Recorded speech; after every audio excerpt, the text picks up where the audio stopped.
এখন আমি আপনাদেরকে দেখাচ্ছি কিভাবে এই ইন্টারনাল স্টোরেজ ডুয়াল মেসেঞ্জার এই ইয়েটা রিমুভ করবেন, এই জিনিসটা রিমুভ করবেন।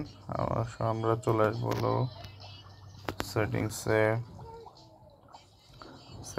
এসে চলে আসবো অ্যাডভান্স ফিচারে। এখান থেকে আমরা চলে আসবো ডুয়েল মেসেঞ্জার অপশনে, ডুয়েল মেসেঞ্জার।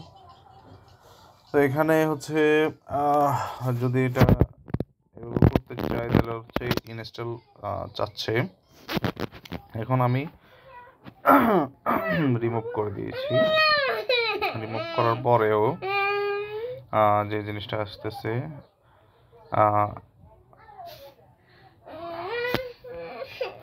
অফ করে দিলাম।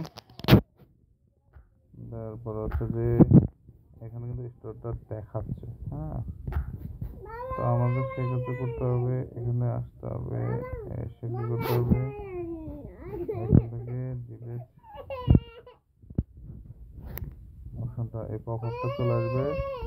আসার পরে এখান থেকে ডিলিট অল মাই ডাটা এটা দিয়ে দিতে হবে। ডিলিট অল মাই ডাটা দিয়ে দিলাম।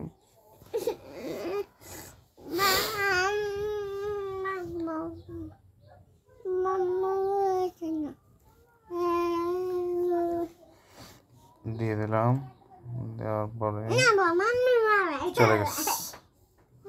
এখন স্টোরটা চলে গেছে। এই ছিল বিষয়। ধন্যবাদ সবাইকে।